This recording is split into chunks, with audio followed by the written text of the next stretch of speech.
there wasn't a lot of powerful scenes where they went in depth on what really happened. King of pop. King of pop. King of pop.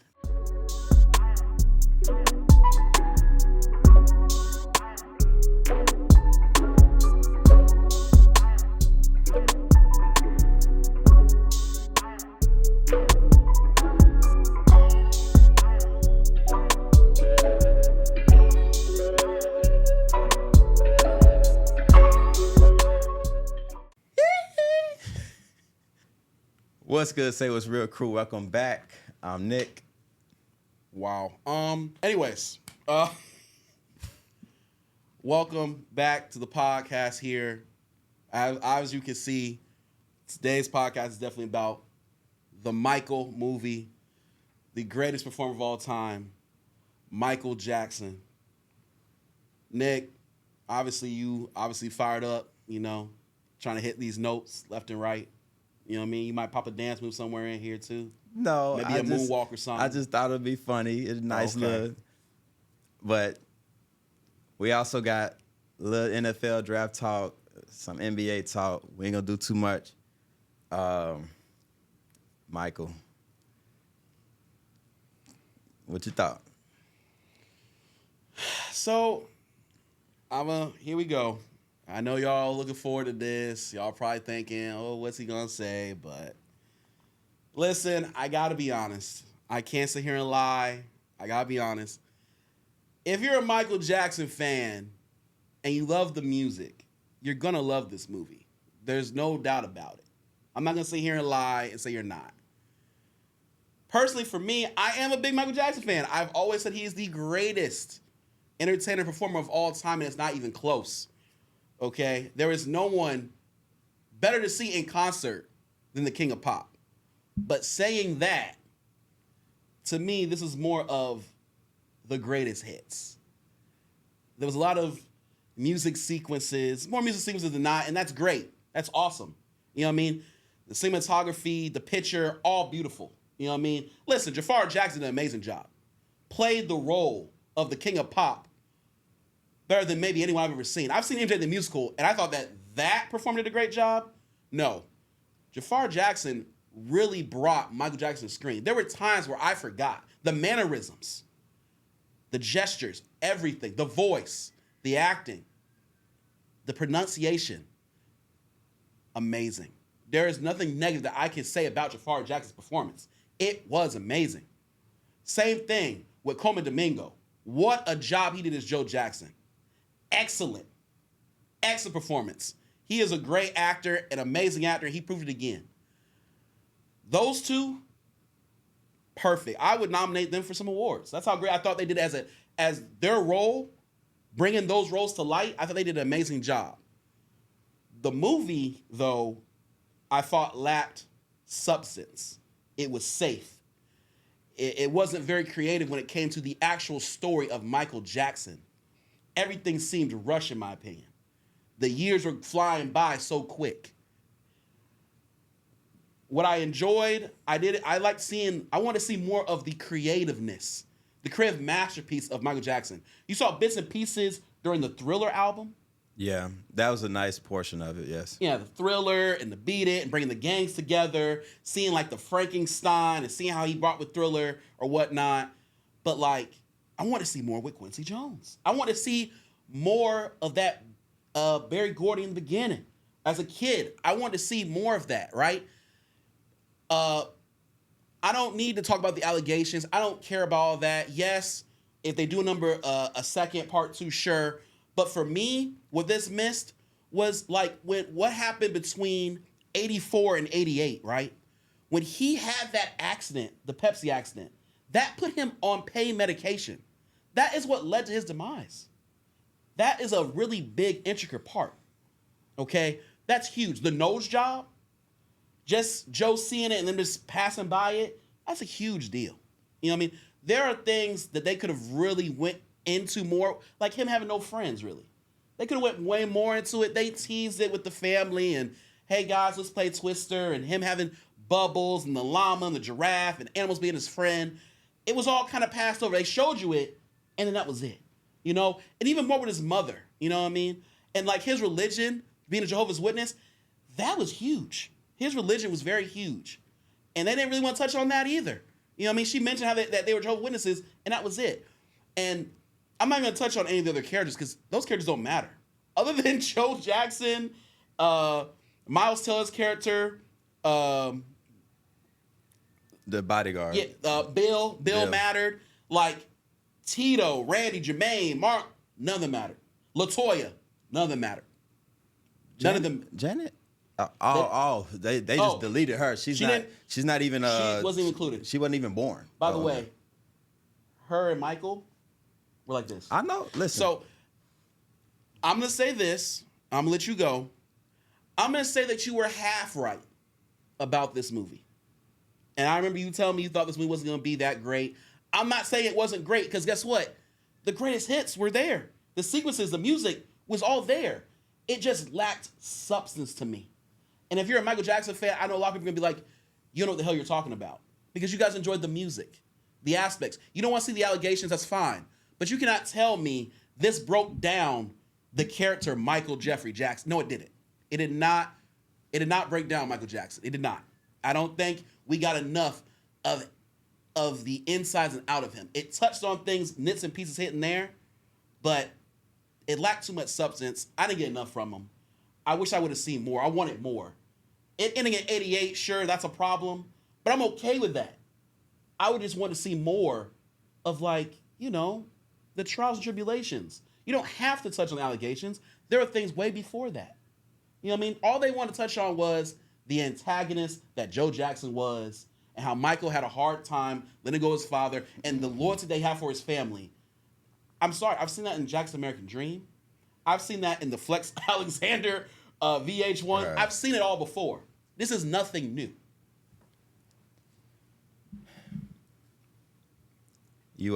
I was half right.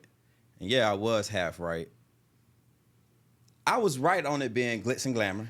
I was solely right on that. Was it a bad movie? No. Like, I admit, no. But to your point, it was missing substance. The problem I had with the movie was there wasn't nothing in the movie where I said, damn, I ain't know that.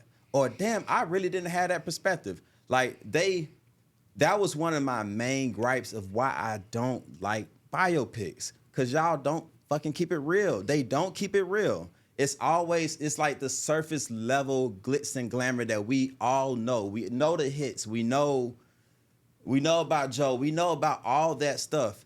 You have his family. You have resources you can pull. You have plenty of clips. You can give us details that we don't know. You can tell us stories that we don't know. Like, that's the problem. So the whole family, nobody could give us a certain insight that we just didn't know. You couldn't give us anything. And I don't even, like, where it stopped at is fine. Like, I didn't need the allegations. I don't think I said that. I did want some realness when it came to Joe. Joe was not just beating Michael. It was not just Michael. All the kids was getting at work. Yeah. Like, there's even LaToya has come out and said there were sexual abuse allegations. But the way they painted the movie, and this is why I hate when family's involved, by making it just Michael, it's like, oh, he just wanted the best for Mike. He wanted to push Michael to be the best. But if it showed all the real shit that he was doing, it'd paint him in a different picture. But just because it's just Michael, it lessens the blow on how terrifying he was. Michael himself said he would throw up when he walked in the room. Like, that's why it frustrated me, because I'm like, okay, they're gonna trick us with the music. It comes on with the singing and stuff like that. Yes, that gets you all emotional. Especially if you love his music, of course you're gonna love the movie. I didn't. To be frank, Michael. Oh shit! First name, we're not even getting Jackson. Y'all about to give us some in-depth. No, they didn't. And a part of the problem was you start off in such a fast-paced way, and then you slow down in pieces that you really didn't, in parts that you didn't need to slow down to. Honestly, I was bored probably after an hour and 15 minutes. I'm just kind of sitting there like, all right. And like, and not to be a negative Nancy, but my God, the CGI was awful. The CGI for the Pepsi thing, his hair wasn't on fire like he was like a match.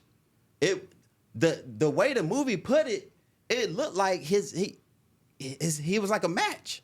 I'm like, what the fuck is this? And I don't know what was going on with the Thriller scene with that CGI. It just looked like some of the angles were off too. The angles were off. I don't understand like what was going on with that. As far as the performances, the acting from Jaafar, right? Jaafar Jackson. Yeah. Jaafar and I don't want to mess up Joe's. Yeah, great. Coleman Domingo. Yeah, Coleman Domingo did a great job. I appreciate how they did it. They took effort, even to the mannerism, all that. That was all great.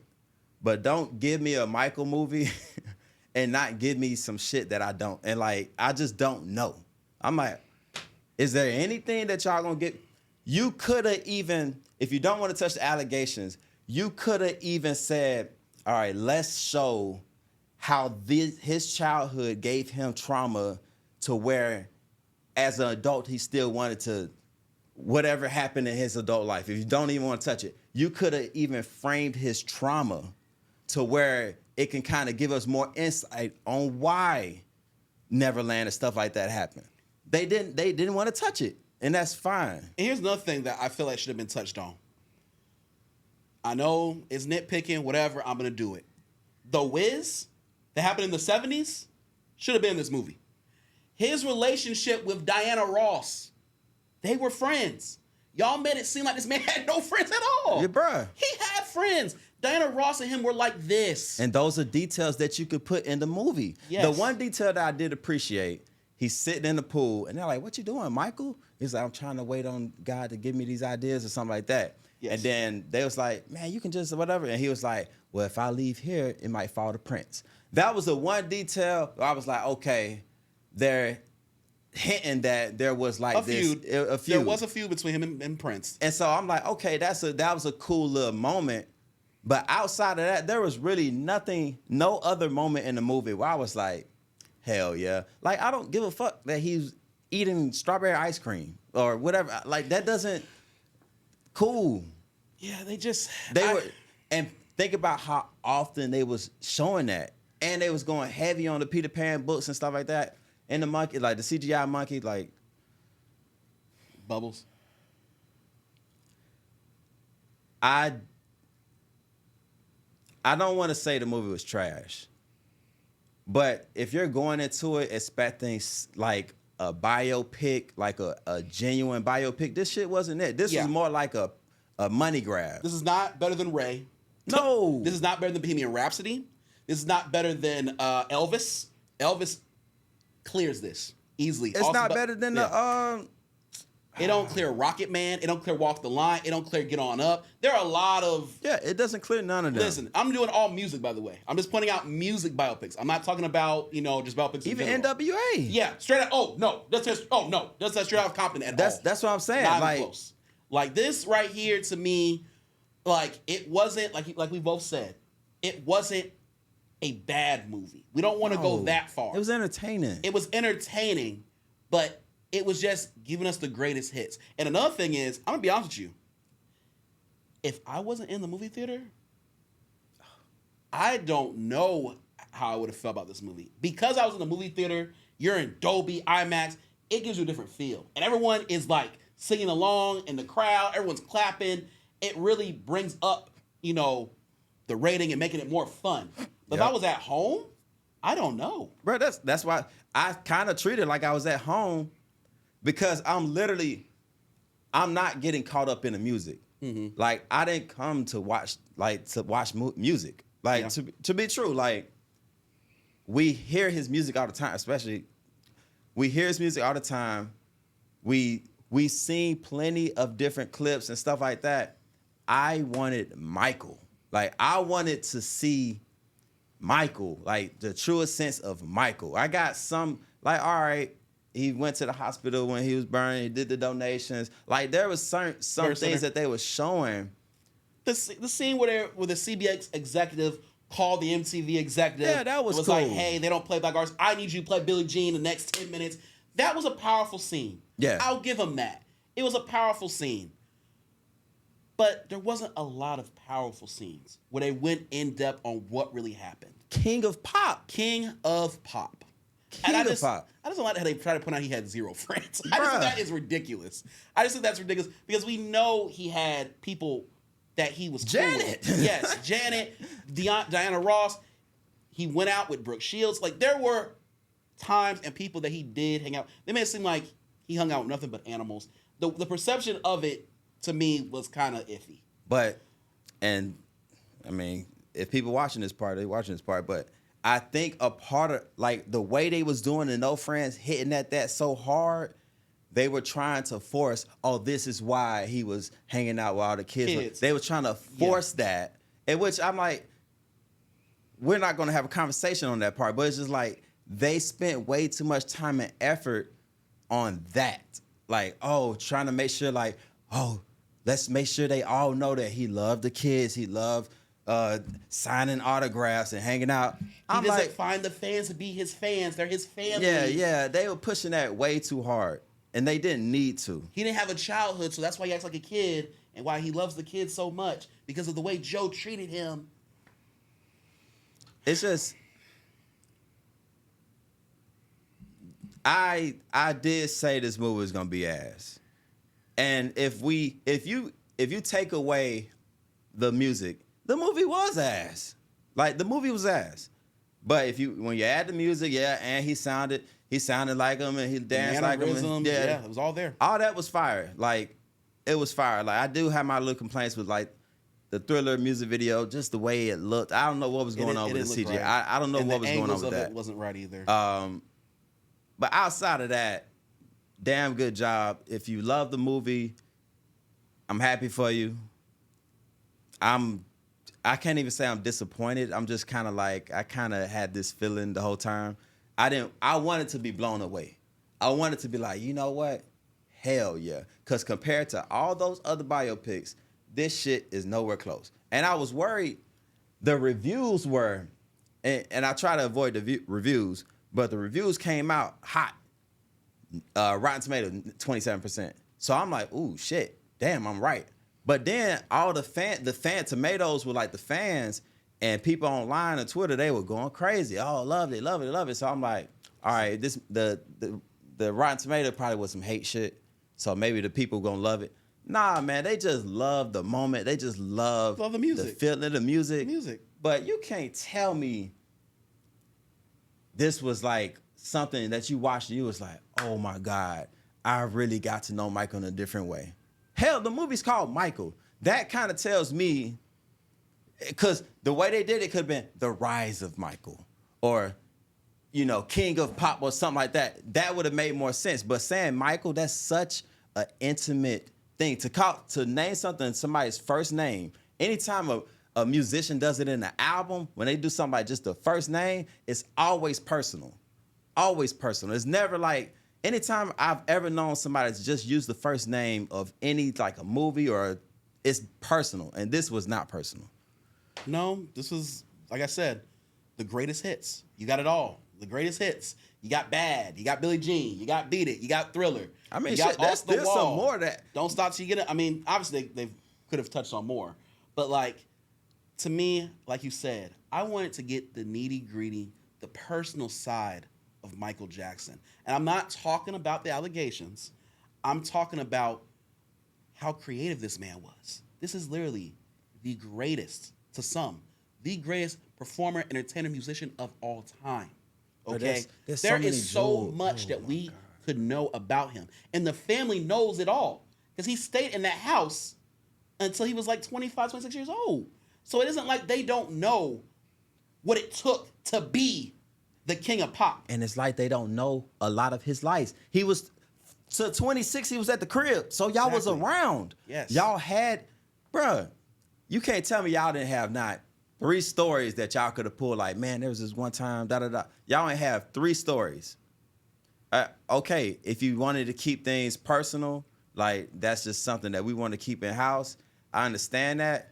But when you're making a movie, that's not, you can't make a biopic and be talking about, so you don't want to make it personal. So you want to make money off of him but not tell the full story or give us true insight. Listen, there was a biopic of Whitney not too long ago that was not good, but at least it touched on her personal life. Yes. The ins and outs, the nitty gritty that I want to see what made Whitney Houston Whitney Houston. Even though it wasn't very good, at least it touched on. Look, at least it got personal. It got personal and it touched on the creative aspect of the character, which I don't think it did enough here in this movie whatsoever. Because we just kind of, and it's funny enough that you say that. We, outside of him being a kid, we don't ever see him practicing shit. We, like, I would have loved to know, like, how did he really get so good? Like, we seen the Thriller thing where he was doing that part. That was cool. And he made up that was fine. But outside of that, we didn't see anything that kind of displayed, like, his greatness. They try to show like that one scene as a kid where he's watching and his other brother, and I'm like, this is not, guys, this is not enough. You do one scene here, one scene there, and you think that's enough. No, that's not enough. And I think that's really when it comes down to this movie, it just lacked a lot of substance for me. So I mean, personally, it hurts for me to say this because I wanted you to be wrong, but for the most part, you were definitely right. You know what I mean? Did I think that Jaafar Jackson was going to be that great? No, I did not see that happening. Like, he was definitely exceeding my expectations for sure. Like, that was kind of crazy. And funny enough, I never mentioned anything about him playing the part. I just mentioned the movie would be ass. Yeah, you did. Yeah. So, because I had a feeling like he was, I didn't even watch the trailer. Nope. I had a feeling he was going to, I mean, why would the family let him walk out there and do the shit and him not be good? So that was like, to me, I was like, I mean, obviously that's going to be good. Obviously the look and the feel and all that. But the movie itself. By the way, the Don King scene, that was like laughable. That was just like, I was just like, I understand. It's just the way the scene was just like, the back and forth was just like, I didn't like that scene bullshit, at all. bro. It was just like, what is going on? I'm sorry, the Pepsi scene had me hot, bro. Oh, it was terrible. That CGI, that shit, I was like, nigga, was it that bad? I'm like, we seen it on TV. Like, you can go on YouTube and see it. I don't remember him looking like he got hit with a flame ball. I just don't remember that. They added so much sauce to it. I was like, whoa, what the fuck? I'm like, maybe I'm wrong or whatever, but I don't remember that. And the way they did it, it was just like, all right, bro. Like, I will say, Jackson American Dream, even though it was a mini-series, I understand it was a mini-series or whatnot, but listen, it was on TV. I gotta be honest with you, it was better. You know what I mean? Like, it was just better, and I understand. I just felt like they could have taken the personal side and got more into it. See, that is something that you have to do in a biopic. When you touch someone's life, yes, that's what you have to do. But like you said, this was a money grab for the estate. And they want all of us to just 100% love Michael Jackson, which that would never change for me, regardless of what you put out. Yeah. Okay, I still love Ray Charles. I still love Elvis. All the things I know about them, I still love what they brought to the table when it comes to their music ability. Okay? I don't know him personally to love him outside of that, so exactly. I'm only going to accept the music. Like, It doesn't matter what they would have showed. Like, even if they didn't want to touch that stuff, you still could have gave us past the point where they were at. You still could have, like, you didn't even have to touch him being a child. You could have literally started right when the tour, like, let me see. You could have started right before Thriller, like right before then. What you're saying is make this just about Michael and Michael only. Yes. Not even touching the Jackson 5 very often. Especially if you're going to cut out Janet. And the fact that she didn't want to be in it tells me that she was like, y'all niggas is bullshitting. Or y'all, this money grab. There's something about it to where she didn't want to get involved. And I actually don't blame her because I feel like they were bullshitting us. It's just a money grab. And I get it that she wasn't part of the Jackson 5, but she was on Good Times in the 70s. So, and she already was becoming and started her music in the 80s. She is, without a shadow of doubt, and it's not, there's no ifs, ands, doubts about it, the second most important, to his story, successful Jackson of all time. Okay? After Michael Jackson, it's Janet Jackson. There's no ifs, ands, doubts about it. She put out amazing music as well and had a great career herself. And like we've said, her and Michael were very close. And how can you not have that person? That person would be able to give us the fucking details that we want. Yes. Right? Yep. So the fact that she withdrawed or didn't want to be a part tells me it told me everything. And when that report came out, I was like, oh yeah, definitely gonna be ass. And there was a lot of reshoots on this movie too. Because there's stuff they couldn't touch on. Obviously, they couldn't touch on the allegations or whatnot. Yeah. So they just ended it with the bad tour. And they're like, the story will continue. But the thing is, to me, I don't know about you, but would you want a sequel? Because hell nah. If you can't touch on, and I'm not saying you have to get into the, obviously he was acquitted of all charges. He was acquitted. But that affected his life. And we missed out on probably a lot of music because of all the stress and the drama that put him in. Okay? It would have been nice to get some insight from what's the mother of his child? I forgot. What's her name? Oh, Debbie? It would have been nice to get some insight on that. From the nurse or the nurse or maid. I was also going to point out, he gets married to Elvis's daughter, Lisa Marie Presley, a little bit after the Bad album. He meets her 89, 90. I feel like we have to get that. We got to get Debbie. We got to get his children. What about when he almost put blanket over the balcony? You need to touch on all of that. You don't even have to really, if you want to skew over the allegations, fine, but you need to touch. That's the problem. On the man. Even if they would have said, oh, that would have been too long of a movie. All these movies go 3 hours now. Yeah. These biopics have all be going, they go long. They could have, and if you did what you said, started basically around Off the Wall, where he kind of started his singles, you'd been fine. Plenty of time. Perfect. Because like you said, we've seen this Jackson 5, we've seen this Joe Jackson story how many different times? And they literally wanted it to be about Michael and Joe and Michael trying to get away from Joe. They really wanted to take emphasis on that.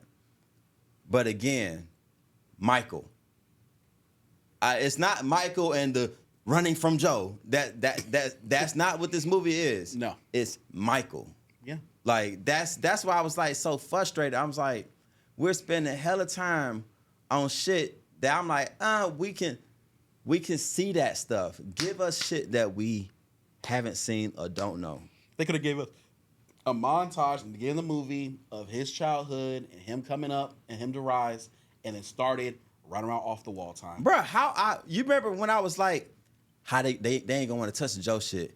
That he just gonna be practicing or rehearsing or whatever. He gonna have a flashback of him back in it. I would have much rather that, actually. Yeah. Cause that would have cut out all the first 45 minutes. They could have literally just had him, he doing his and then he paused, let me think, and then he just has a moment where he just reflects. It's like something about the snapping in that moment reminding him when Joe was, something like that. There would have been like 15 seconds of him crying after getting whooped or beat on or whatever. And then they could have got right back to it. And that's how they could have handled it. And then they would have saved us so much time. But because, another thing is, and here's another, it's not even an allegation per se, but they could have really talked about the skin change. The skin change is a huge deal. And they could talk about that. There are other trial tribulations they could touch on. And the skin thing, it's like... And we know about the vitiligo, but a lot of people thought he, they thought it was bullshit. Bleaching his skin and all that. They could have really talked about that. The media, it could have been a lot more about that. So there really was no media stuff in this movie. They didn't want to talk about what fans were really thinking, what people were really thinking at the time. It just lacked a lot of substance. It just lacked substance. It's really that simple. But what would you rate it? Man, this is a tough grade. This is a tough grade because, if it wasn't in the movie theater, who knows? But because it hit the movie theater and all, I hate to do it to it, but I gotta do it. One of your favorites. As stale as can be. That- Stale popcorn because, like I said, the movie's not bad. It's over streaming because you don't want to stream this because I don't know if you make it through streaming the full movie. You know what I mean? Because, like I said, there are parts where you could get bored if you know what I mean? So I'm going to go stale popcorn, and I feel that's a very fair rating for a movie that had its ups and downs.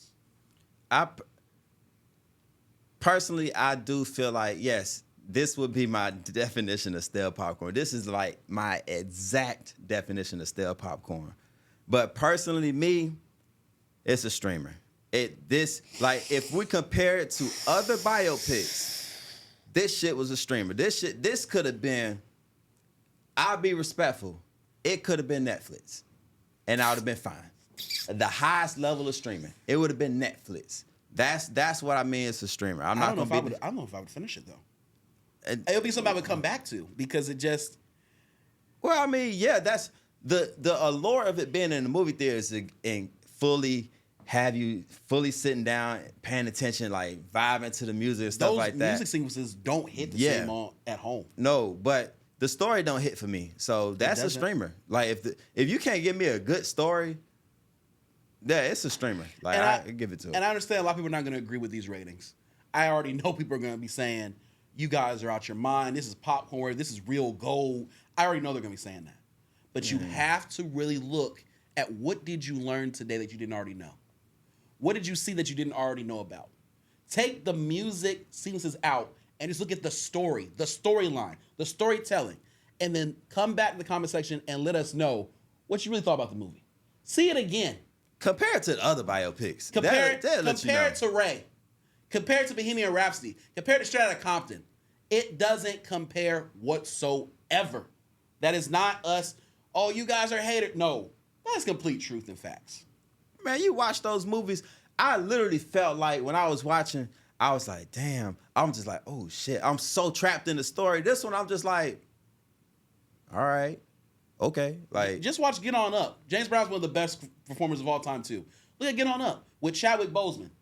That hits. Yes. But that's the Michael portion. We're gonna talk a little bit about NFL draft.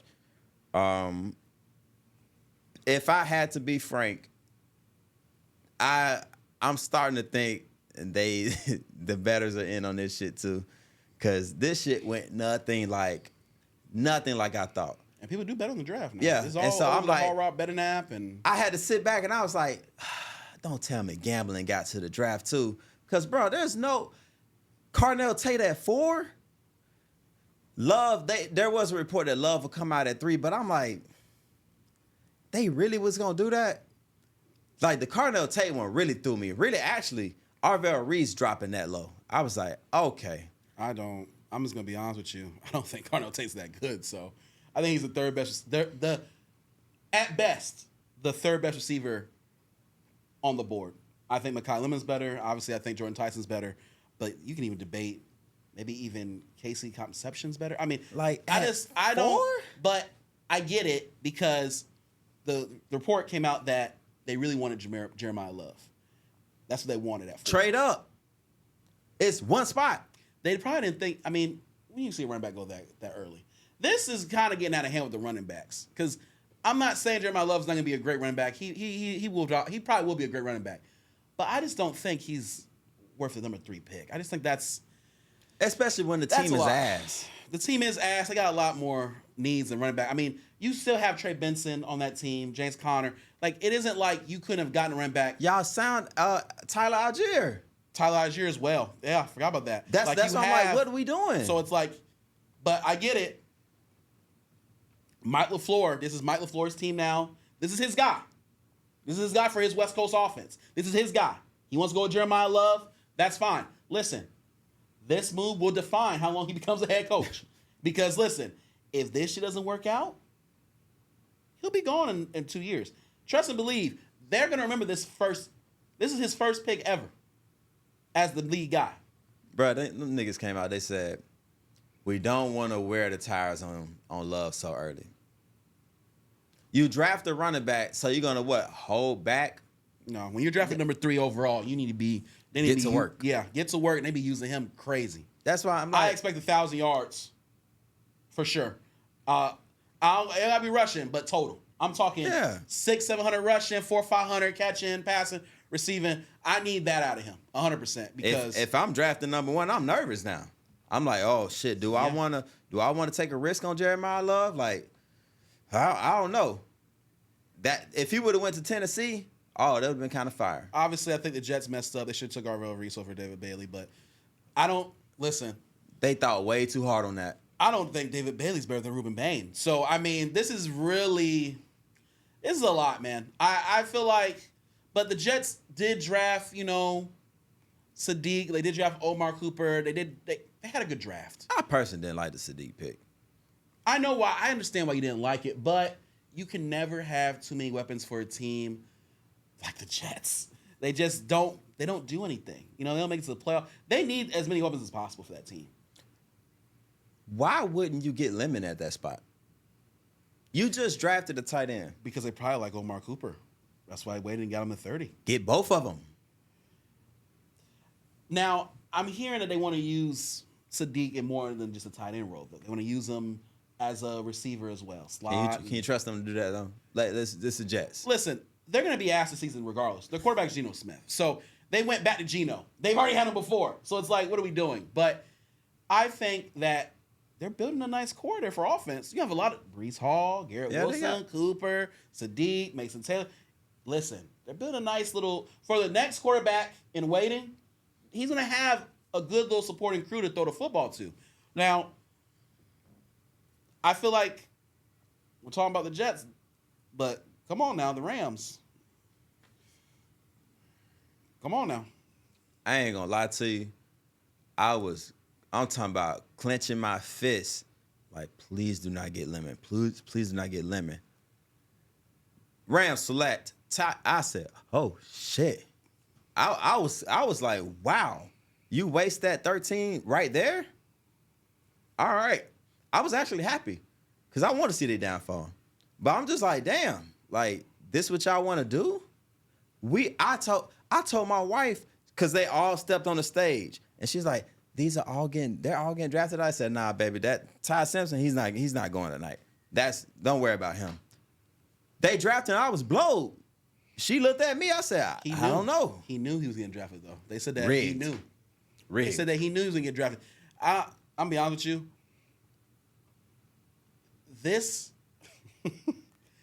If this does not work out the same way it worked out for the Chiefs when they had Alex Smith as their quarterback and they drafted Patrick Mahomes, if this doesn't work out the same way, they legitimately fucked up. And I know they fucked up because Sean McVay he was pissed. Was not happy. He is an offensive-minded coach, one of the greatest offensive minds we have in the game, and he knows what we know.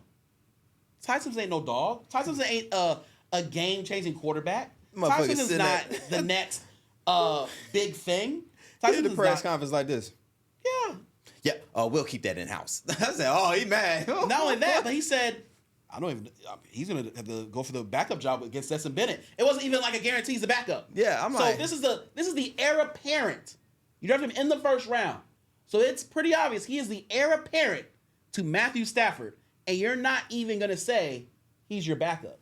You're not giving him any type of, that's everything I need to know. You're not excited about him. We saw the phone call. Yeah, buddy. Dude talking about, yeah, I'm ready to work. Yeah, okay. Like, no excitement, just monotone, so sick. But that just tell me he out of that soon. Like, him and Stafford is a package. Like, once Stafford gone, he's gone. That's how I feel like he's going to take it, because that didn't seem like his guy. It's not. If it's not his guy, that's telling me, if they going to be out of here soon. I was pissed. I did want Caleb Downs. I thought the Cowboys made a phenomenal pick. That was a great pick for them. I thought that was like right where he needed, like the type of, like they like those high profile players, flashy picks. Like that was a great pick for them. And I can't even hate. I was like, damn, all right. I mean, listen, we'll see. I kind of feel bad for Caleb Downs, honestly. You're in a place that doesn't win. So, I mean, I feel bad for him because he's a winner, man. This man been to Alabama, he's been to Ohio State, and they don't he's pay known either. he's known for winning, and I think I said this. I'm not sure if I said this to you or if I texted someone else, but they don't prioritize playing defensive players. Like obviously, Micah Parsons, one of the best edge rushers in the game, man, averaging double-digit sacks, 3-4 last seasons, and what did they do? They traded him. They are, like you said, they're the glitz and the glamour. They'll pay their quarterback, Dak Prescott. Mm-hmm. They'll pay their receiver, CeeDee Lamb. They already franchise tagged George Pickens. They don't pay these defensive players. They don't. I mean, they gave Trayvon Diggs that bag. They got stung by it, but they did pay him. Gave him the bag and then released them. Okay, like, listen, they're not known. Like, to me, Micah Parsons is a game changer. You let him go. So, Caleb Downs is if he is what we think he's gonna be, is gonna want a bag.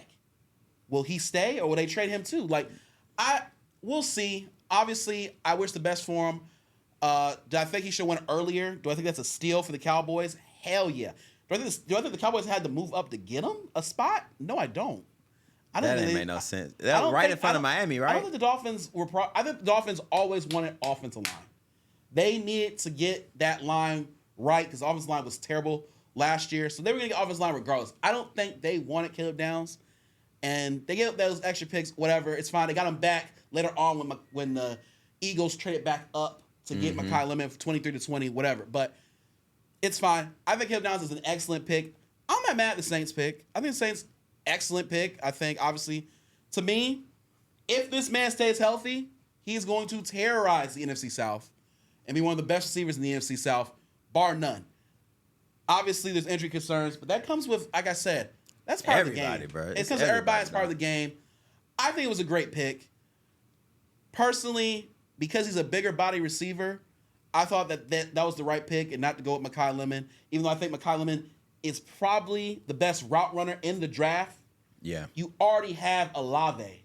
So to me, getting a big body guy was the move. The Saints getting, like, when they announced their pick, I can't lie, I was kind of tight. Because I was like, oh my God, Downs is right there. Like, I'm like, Downs is right there. We don't get him. I'm pissed. They said Tyson. I'm like, oh God. Another edge rusher would have been cool. You could have got. Yeah. There was a lot of things you could have done, but listen. Right when he fell, though. When you realize that Kellen Moore is an offensive guy, that's what happens. Don't get me started because he said, fuck defense this year. I know. I'm actually blown by that. I'm like. But you got to think. He's an offensive guy. He wants to score some points. We better score 30. I can respect it. Just because you could see the defense coming along last season. You right? Now, you didn't have to get an edge rusher because Chase Young balled out or whatnot. But I was thinking, this is me personally, I was thinking that, you could have gotten another edge rusher to team up with Young. Because I always feel like you can never have too many of those. That's the way I always feel. I also feel like you could have went safety because that your safeties are awful. It's just Caleb Downs is a game changer. He would have been crazy. A game changer. He would have been crazy. Obviously, I know in the second round you wanted Jamar McCoy. Could have had him corner. He was there. He even fell all the way to the fourth round. Whatnot. Listen. I understand. I get it. But at the end of the day, my thing is, can you explain to me why y'all got the tight end out of Georgia? Can you explain that one to me? That's the one I'm kind of wondering about. Why don't you like, man? That Oscar Delp pick was fire to me. I'm just trying to understand it. The timing of it was kind of fire to me. Juwan been bullshitting on his blocking. Juwan he's been inconsistent, and we signed Noah Fant, but come on, G, we can't rely on him being whatever they thought he was gonna be. We can't rely on that. Kellen Moore gets his guy, and I seen it coming because he had a visit. I said, oh, and I seen Tremors about it. I was like, oh, okay. So when they got him, I was like, oh, fuck. And if you watch his tape, he got some really, really good plays. Like, and we needed a tight end, bro. Like, we needed. I guarantee Johnson's older, bro. He's like 30 or something like that. I get it. To me, I just didn't think it was a big need to be drafting it that early when there's bigger needs on the defense. Would I have loved the corner? Yeah, but that's what I'm saying. That's the frustrating part. To me, because I can understand I need a second receiver. I need someone to team up with Olave. I get it. But then you did sign Noah Fant. Okay? That's what just confused me. And you do have Juwan Johnson. I understand. Okay, so you get Oscar. I just don't know, to me, if he is somebody who's going to. I don't know if you guys are you win now? Or you still consider yourself rebuilding? But that's the What good are you thing about considering it. from this season? Rebuilding. He's young. I mean, yeah, he's young. They're gonna Noah Fant and Juwan Johnson. They're gonna be like that. Shit's gonna be. Juwan Johnson been getting nicked up and shit. Last year had a great season too. He did. But we can't count on him. These are two vertical threats. Juwan Johnson and Noah Fant. Good. I'm just saying there are tight ends next year. I'm just saying, in that pick. Why now? Yes, because I feel like that could have been a corner. Because I'm gonna be honest with you, we got a dog in the 4th round. So like the corners did not go like nowhere crazy. near, bruh. Like they didn't go, like they were sitting there. I was literally begging for a corner. I was begging them to trade both their fourths to move up and get a corner. I was begging. I actually was sitting there. When they got depth, I was like, well, goddamn, nigga. I'm like, you just want to score. All right, fine. Swing around 4th receiver. I said, well, all right. I'm like, okay, so we're just going balls to walls, all offense. It's fine. I respect it too. And shit. I got tired of watching 13 points a game, 14 points a game. Yeah, I feel like there's gonna be a lot. I just feel like the defense is gonna be. We'll see. I mean, it's not. I mean, if you believe in what you saw at the end of the last season, sure. But you got to remember, every team adapts. Every team gets better. You know what I mean? Like, that's how it goes. So I think that this offense for the Saints is going to be moving the football down the field. I'm just worried to see what is the defense going to do. Listen, Tyler Shuck has no excuses to be better than last season. Like, if we thought he did good last season, getting all these damn weapons. We said to hell with defense in the draft. Let's get him some weapons. So I'm sorry, not to put crazy expectations, but I need now it's like, okay, we got all these weapons. We invested heavy in offense. Next season got to be a crazy drop. Like, next season got to be like, all right, he's here. Because it's like, there's no excuses. Like, you got a top 10 receiver in the draft. Boom. You spend a top 10 pick on him. You got Oscar Delp. You got you got 3 receivers in the draft. Now that's just telling me a revamped offense. So I'm expecting great season out of Tyler Shuck. I don't want to put crazy expectations, but how could I not? We literally said, fuck the draft, fuck defense. Let's get all offense. Don't forget about Travis Etienne in free agency. Yeah, we went crazy on offense this offseason. All the way through it. So with that said, what he got to do? Because if he flops, how can you flop? You got Jordan Tyson, you got Olave, you got Etienne. Even with injuries, you're going to have depth. You're going to have depth that too. And you got depth. So you got Vele. It's just like, it's zero excuses. So I don't want to put pressure on my boy, but zero excuses now. Zero. And he didn't need excuses last year. He didn't have anything. He was doing good. So I'm expecting when you got shit, ball. That's what I'm expecting. But I was pissed. I was pissed at Bane pick. I was pissed y'all got him. Like, when you said Caleb Downs, you didn't want us to get him because you'd be kind of tight about that. I was sitting on my couch like, oh no, don't let them get him. Oh. Bane falling to the Bucks is exactly what I wanted. I wanted Bane from the beginning. I text him and I was like, oh my God. Bane dropped to us. If we don't get Bane, I'm going to go up to $1 Place and slap the living shit out of Jason Light and Todd Bowles. I said that in the group chat. That is how pissed I was. I told my mom that as well. I would be like, oh my God, we literally need the best edge rusher in the draft. I think we got it. So to me, I'm excited and happy because our defensive line, to me, is one of the worst in football. We can never get a pass rush. We're always 32nd in pass defense. Not only because our corners are complete ass, but because also we can't get any pressure on the quarterback. We went and signed a guy from Detroit, Muhammad, who got 11 sacks being a backup for Aiden Hutchinson last year. We got Bane. Listen, man, I'm liking Yaya Diaby still producing. We got Cansey, Villavea. Like, I'm liking how the defensive line is looking. I'm liking what I'm seeing now. There is some potential. We're getting David Walker back off the ACL from last season, the rookie that we drafted in the 4th round. I'm liking what I'm seeing on the defensive line. There is a path.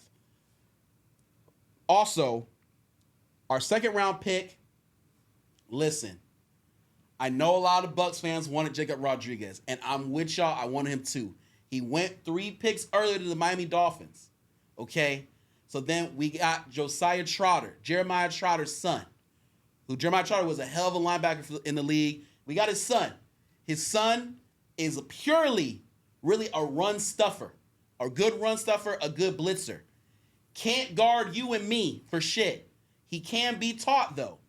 This is why I wanted Anthony Hill Jr. in that spot. If I couldn't get Jacob Rodriguez, I would have took C.J. Allen from Georgia. I guess there was some injury concerns on C.J. Allen, so they went the Josiah Trotter route. Josiah Trotter, from what I'm hearing, is going to be probably our next Devin White. He's very fast. He can run stuff. He can fill up the stat sheet with tackles. I'm going to say that there could be improvement, though. There could be improvement. I'm not expecting a phenomenal. I see that we know we have Anzalone. Anzalone can really guard. So we have Anzalone that can guard and defend those tight ends. I just need to see improvement for, our young linebacker Trotter here. He's going to be basically, we're hoping. I guess the real hope is that he can become the next Levante David, right? Drafted him in the 2nd round. This is what you're hoping, right? You drafted Levante in the 2nd round. You're hoping this guy can be the next guy. He has all the potential. He's fast. He has very good IQ. So we'll see. 3rd round, listen, this guy's underrated. Ted Hurst, my God. I was pissed. This guy, God damn. Listen, he went to Georgia State. This guy, listen, 6'3", 4'4", fast, catches red zone touchdowns like Mike Evans. He will be the perfect replacement X receiver. Do I think it's going to happen this season? No. Do I think it might take a season or 2 for him to, get to that point? Yes. But as you point out yourself, Oscar Delp, the future is bright, right? The future is bright for both these teams. That's the only thing that I question about the Bucs. I wouldn't be building for the future. It's never wrong to build for the future, but I feel like with Baker, you kind of in the win now situation. I'm saying it's built for the future. I don't think that's what they think. They think this player's going to come out here and ball out and perform.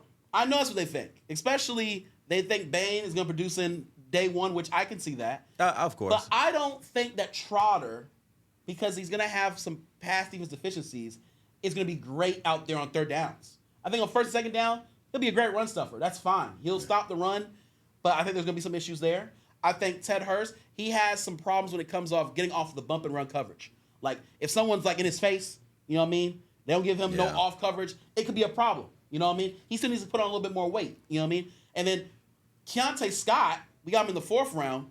This guy runs a fucking 4.39. This guy is going to be a great nickel corner for us. He does it all. He can defend. He can guard. He can blitz. He can tackle. Man, I wish we he's 23, 24 years old. So he's going to be ready to play now, right? Now, those first 4 round, I really love those. And I like the 5th round pick, the guard we got from Notre Dame, because anyone that goes to Notre Dame, offensive line, man, they're good. I hated the tight end we got from LSU. That dude's a bum. No offense. If your family's watching, I'm sorry. You know what I mean? I'm glad you got drafted and everything, but there are way better tight ends to draft. You know what I mean? Like, that was, I don't know why we drafted this guy. This guy, I mean, wow. Like, I'm disappointed for sure. But Bowles, is on the hot seat. If we don't make it to the playoffs this season, he's fired. So he needs all these draft picks to not pan out later, but right now. If they don't pan out this year, he's gone. Jason Light is staying. Bowles is gone. Because Light's draft picks, for the most part, have worked out for the most part. I just know Bowles is going to be gone, though. And I'm not being funny. This might be the toughest season for the NFC South. Because I saw some things out of the Panthers. Panthers are good. I'm like, man, this not the old 3 years ago Panthers where we would laugh when we see them. So I don't know. Each year they've been chipping away and building. And like with this offseason and this draft, I was like, man, it's not gonna be so easy for the Bucs this season. And I'm not even speaking on the Saints part because I'm a Saints fan, so of course I'm gonna be like, oh yeah, we're gonna be dangerous. So, but outside of that, like the Panthers and even Atlanta, we shit on them, but we shit on them, but they could. We don't know. We just don't know. Who's the quarterback? No. Tua. I mean, I don't know. No. But I'm just saying it's gonna be tougher than it was. It's gonna be tougher because the Saints, the Panthers, and the Bucs will be competing for the division. But I think the Falcons. No offense to Falcons fans, until you get a quarterback, and listen, a healthy quarterback at that. Until you get a quarterback, I don't see you as competition right now. Because to me, and you always say it, if you have two quarterbacks, that means you don't have one. Yeah. So there's a quarterback competition going on between Tua and Michael Penix, and I'm not scared of either or. So you can draft Avon Terrell, AJ Terrell's brother. You can draft Zachariah Branch. That's a dope moment. It's a dope moment. I can't even hate. Yeah, that's a great moment. It's great that they're going to be on the same team, playing the same position, A and B on both sides. It's going to be awesome. End of the day, you can draft all those great players.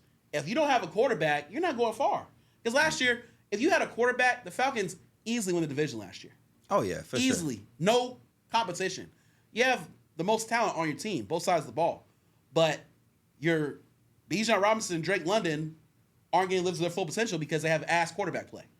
So I think this division is going to be the hardest it's ever been because the Panthers have gotten better, the Saints have gotten better, and the Bucs are the Bucs. So the division is going to be coming down the wire. It's going to be interesting to see because the styles are actually different. I know Kellen Moore, this man wanted speed. He wanted to be lighting shit up on offense. I just know he wants, like when this season comes up, I'm expecting Olave, Tyson to get healthy doses of targets. And I'm expecting like his 12 formation tight ends coming out there. You got 3 tight ends now. I'm expecting some fuckery, like with a whole bunch of running the ball, play action, all this. I think it's gonna be very interesting versus the Bucs, versus the Panthers. Because the Bucs, I don't know the secondary. I don't know if they're going to be prepared for that. I don't know. The Panthers, for some reason, we always played them tough, but we swept them last season. We're better than we are this season. So I'm not really fearful. It's just going to be an interesting dynamic. It's going to be an interesting dynamic. And then you with the Panthers, like the Panthers are starting to feel themselves. They starting to feel like they can attack y'all now. You see what I'm saying? It's going to be interesting. It might be just a 3-way thing, like you said. And Atlanta's on the outside. But I'm actually interested in seeing how it goes down. I mean, as a Bucs fan, I'm looking at it as, listen, it could be better. It's going to be, I'm going to be a happy fan either way, right? Either Bo's going to be fired because his ass. Season's ass. So I'm going to be happy because he's gone. Or he's going to get his ass because he's going to be all defense, all gas, no breaks on the defense side of the ball. He knows this is a make or break year. If he doesn't coach this team up, he's gone. And we have a great season because he knows he has no choice. Because if we don't make the playoffs, he's gone. So to me, I'm gonna be a happy guy either way. Because either he's gone or this team is gonna perform very well. I think the defense is gonna be better this season because they took care of some things they need to take care of. They did a lot of good work in free agency and in the draft. They brought some dogs in here. Something that's gonna change this defense up. It needs a different culture's change. It needs some more attitude. They did that. They got a guy who said, if you ain't my teammate, I hate you. That's what I like to see. That's the type of you want to see out of somebody. When Bane said that, if you're not a teammate, I hate you, you're the enemy, that's the type of shit I need. That's a dog right there. So I like what I'm seeing from that side of the ball. Now, offensively, I'm worried. I'm definitely worried on the offense side of the ball, more than I'm worried about the defense side of the ball. Because now, this offense has 2 guys that came off of injury last year, where I have to worry about injury concerns. Another guy who had a hamstring injury, knick-knack, from Game 7 on. And then I got this new guy, Ted Hurst. We'll see how he does. But then, sure, in the running backs, we added Kenneth Gainwell. That's a great add. with Bucky, but will Bucky stay healthy? You know what I mean? All of it comes down to injuries at the end of the day. That's for every team. It's for every team. Every team. But I know if a couple injuries hit our team, we're fucked. Because that's just the way it goes. I know if the team stays. I feel like if we stay healthy, we'll be fine. It's all about health, though. Hey, niggas better hope Jordan Tyson ain't healthy. If that nigga healthy, oh, he's a problem. That I literally wholehearted, like when we drafted him, I was nervous, but now that he's on my team, I have no choice to be optimistic. Just like I did. I think he has a chance to be rookie of the year if he stays healthy. Yeah, I actually think he might have better stats than Olave if he's healthy. I truly believe that. Yeah, because Olave gonna demand attention now. Because they can't go in. You can't go into prepping for the Saints and be like, "Oh, we're not worried about second team Olave, second All Pro Olave. No, we're not worried about that. Let's just focus on whatever the fuck." Like if I'm a fancy guy, I'm looking at Tyson first because I feel like where he was picked and the quarterback play is better than it is with Cam Ward and Carnell Tate. It's better than to me Jalen Hurts and Mekhi Lemon. And listen, quiet as kept. This is the number one thing I know. Olave wasn't Kellen Moore's guy. Kellen Moore got given Olave. He did give Olave. Yes, he did. He wanted Jordan Tyson. Yeah. So I think there's some truth to that he could have a better season than Olave. He won't, but it wouldn't shock me. But the problem is, Shuck loves Olave. So there's gonna be like there's that part because like Shuck. We already seen it. He loves Olave. He loves Juwan Johnson. Mm-hmm. Will he love Oscar Delp and Tyson like Kellen Moore loves them? That's kind of weird dynamic, but it matters. It's trust me. Who does the play calls? Kellen Moore. If you're a fancy guy and you have a top tier pick, a top 3 pick, top 4 pick, I would draft Jordan Tyson for sure. Obviously, we all know Jeremiah Love's gonna go 1, and we're talking dynasty. Dynasty. For sure. I'm definitely drafting Jordan Tyson before Mekhi Lemon and Carnell Tate. 100%. Just for quarterback play and who runs the offense. The head coach runs the offense. So you know he going to get that ball to Tyson. But we'll talk more about, we got all year now. We got training camp and all this shit. We'll come back to NFL. Super excited. So, what? You have any quick thoughts on NBA? Listen, we got the upset brewing. I don't really call it an upset because the teams were like a game apart from each other, but the upset's brewing here. It's over. Timberwolves eliminating the Nuggets. It's done. Even with Ant being out or whatever, let me tell you something, man. Jay McDaniels. This dude, man, like I'm telling you right now, he gonna get them out of there. I do think the Nuggets win Game 5 or whatever. Oh, for sure. But I feel like Game 6 this is done with. This is over with. I don't. Even with DiVincenzo and Edwards being out, the Nuggets to me, even if the Nuggets were to move on, man, the Nuggets, he said it right, man. No one on that team is a good defense. They're all ass. They can't guard anybody. And it's always been like that. That team lost its culture when they lost Mike Malone. And when they traded away Michael Porter Jr., that didn't make him better. Michael Porter Jr. was a better fit for that team than Cam Johnson. And they're learning that now. And now Aaron Gordon always getting nicked up now. Yeah, I'm like, what the fuck? Yeah. A part of me, like when Ant went down, it literally hurt me because I was like, fuck, man. Because I said it from the beginning. I said the Timberwolves was going to beat them. The Timberwolves always have their number. I said that. Yeah. And I was feeling real good. And they might even still win. But if Ant's going to be out like they reported 2 to 3 weeks or multiple weeks, it's all for nothing. So they got to play the Thunder next. Yeah. Right? No. They would play the Spurs next. Because I don't think. No matter what? Yeah. Because NBA, it doesn't move depending on. The bracket stays the same. It stays the same. Right. NFL. Yeah. But NBA, from what I remember, it stays the same. Spurs. Okay. So. That's still a bad matchup. I really wish Ant didn't get hurt. Like DiVincenzo, I was like, damn. But when Ant went down, I was like, oh, fuck, it's cooked. So even if they do beat Denver, it'll be for nothing. Like, multiple weeks is crazy, bro. Like, even if they were to get past the next round, he still wouldn't be back. Let me ask you a question, though. And this could be crazy, but I just want to know what you think. Could the Lakers be better without Luka and AR? And what I'm saying is, defensively, they're playing at a high clip, at a high level, without Luka and AR-15 on the court. Is that a possibility? They actually are better. It's a trick question because you have to look at the Rockets.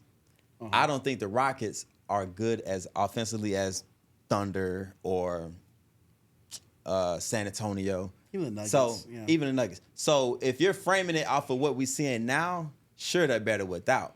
But when it comes against teams who can really actually put the ball in the hoop, I don't think it's gonna be good.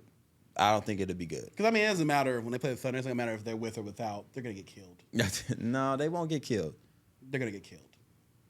Without Jalen Williams, I don't necessarily think they're going to get killed. Well, that's something to consider, too. But I don't know, man. Every time we see the Thunder Lakers play, they've gotten killed. They've gotten killed. We seen Phoenix put up a small fight last night or the other night. They're at home.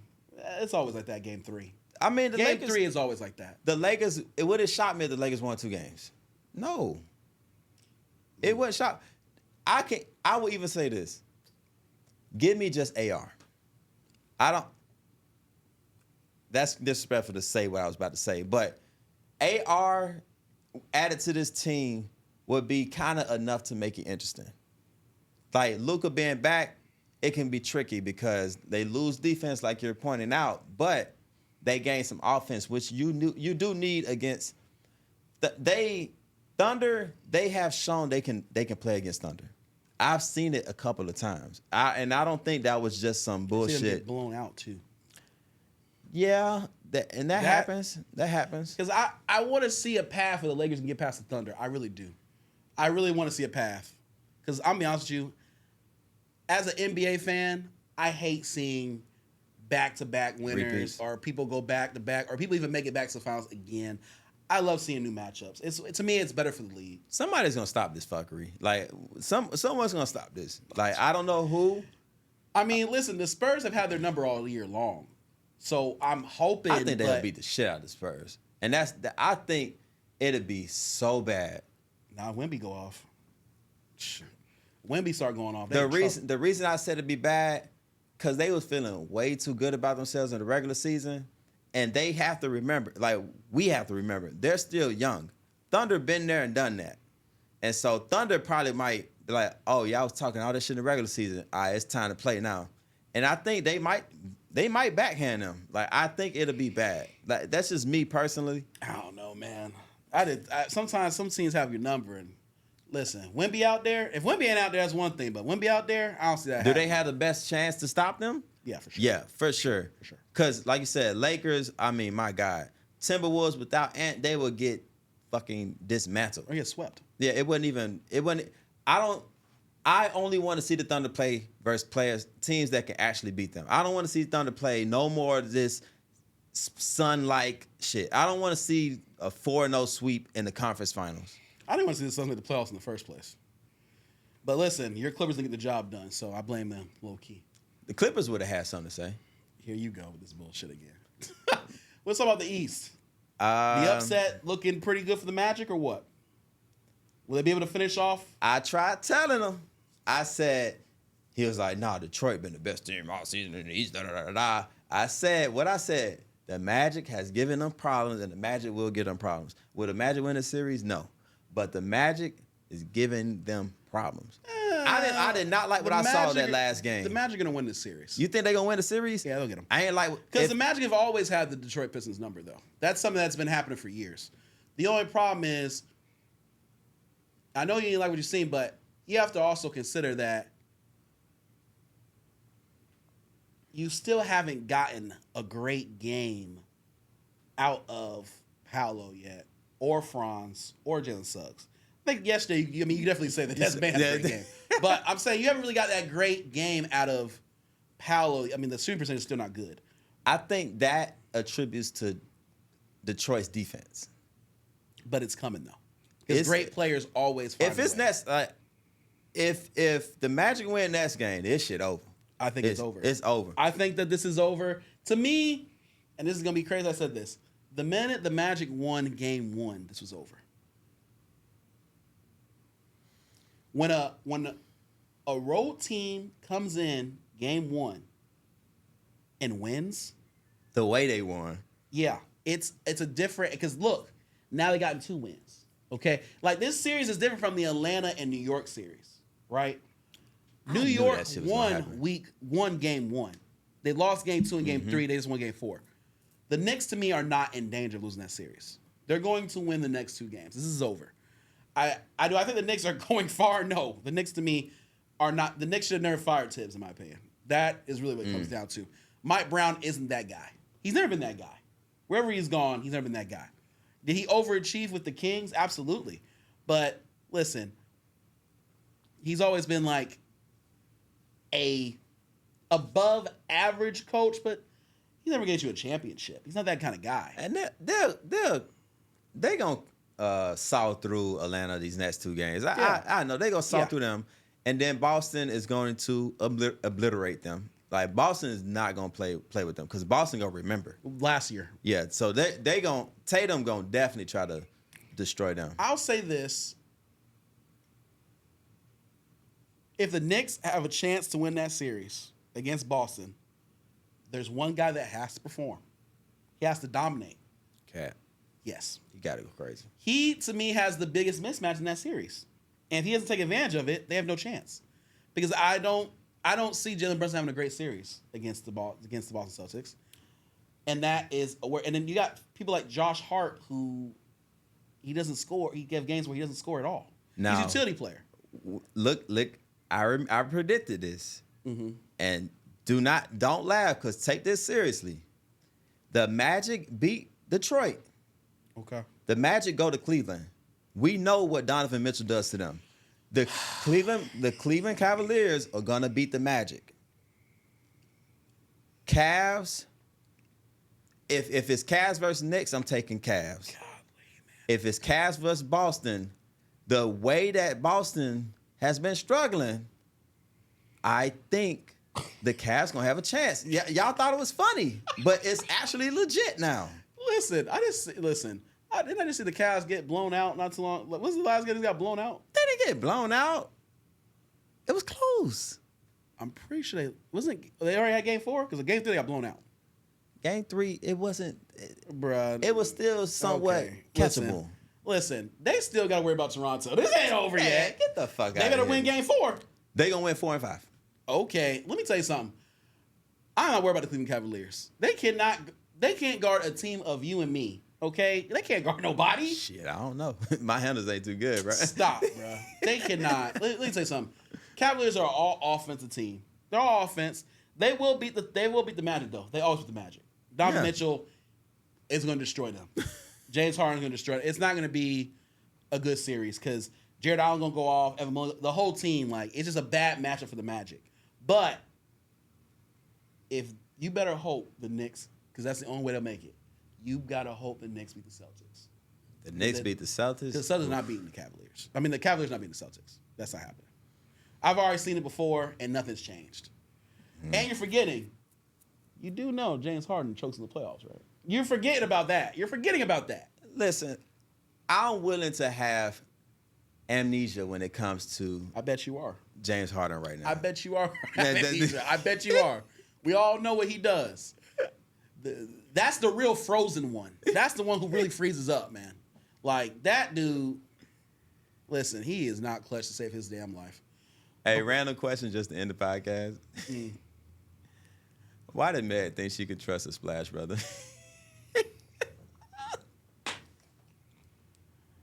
Why did she think she could trust Klay Thompson? The nigga was lame. She really thought she could trust him. Listen, this right here to me is like,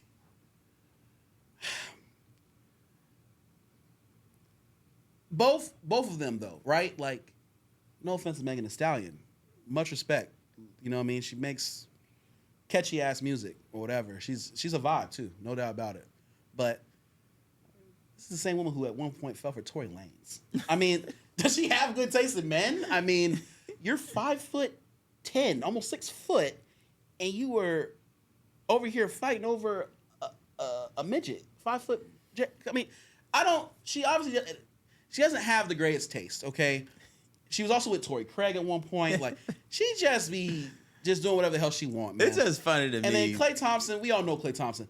Look at the way he acts, like you said. He's lame, bro. He's just, yeah, you know. There's nothing about Klay Thompson that's interesting. He's just there, man. Like, a lot of people thought it was for PR anyway. No one really thought it was real.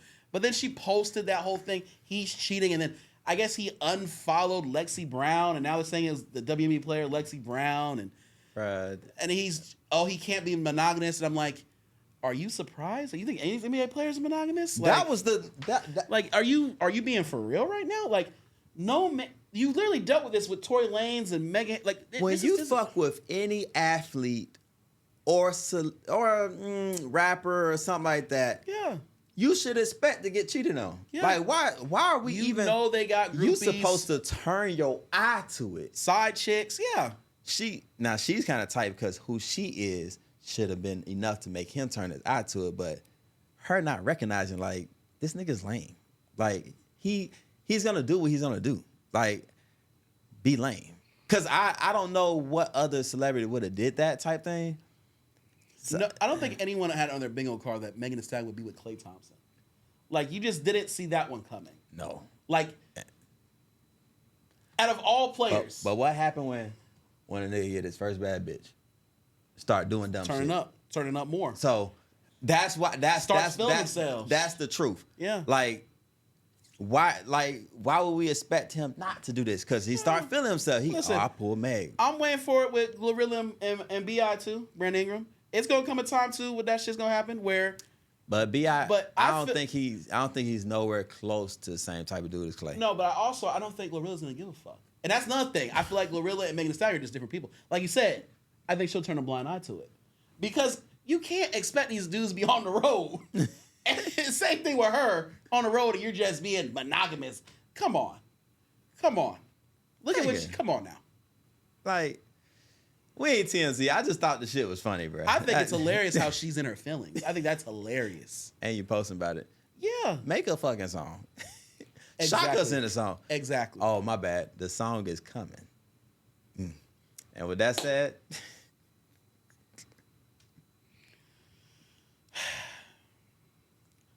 I am Mystic L. I predict these things when it came to my Buccaneers get Ruben Bain, man. Tampa Bain, baby. That is a hard-ass nickname. we ain't got our nickname for Jordan Tyson yet, but it's going to get spooky for niggas. And I'm Nick. That say was real.